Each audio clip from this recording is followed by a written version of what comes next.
My third tip for parenting a child with PANS, PANDAS, or AE is to have a flare care plan. Having flares is part of the process of having a child with PANS and PANDAS. What is a flare and what do you do about it? Flare is an exacerbation of symptoms, right? And sometimes our kids are doing really well for extended period, and all of a sudden you start to see these signs and symptoms, and it may feel very reminiscent of a time when they were in a previous flare. So a flare is a worsening of symptoms. Sometimes we have known triggers, like everybody in the family had the flu or COVID or something. So there can be infectious disease triggers, there can be environmental toxin triggers, and then there can be stress triggers. What happens in a flare is when you see the signs and symptoms, you don't want to ignore them.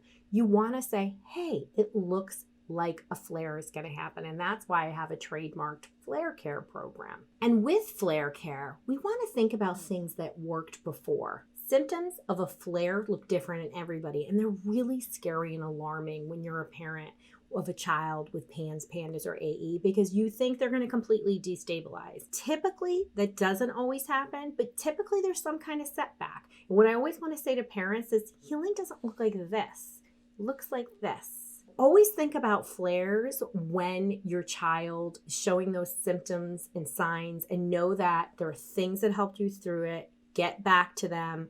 Have that be your resource to help them move through it. Don't ignore the signs of a flare because you're worried that everything's going to come crashing back. They're sort of an expected part of the healing process. And some kids go through flares for a very long time, as my own kid did. And other kids, it's shorter. And we can't predict which one your child is going to be. We just need to be smart and be preventative when you see the signs. Use your resources to nip it in the bud. Join us for our Get Unstuck Parenting Summit, where we're going to do a deep dive into proven, effective, natural treatments that help reduce and reverse mental health in these issues that all of our kids are facing. So hop over to www.getunstucksummit.com and join us for this free event.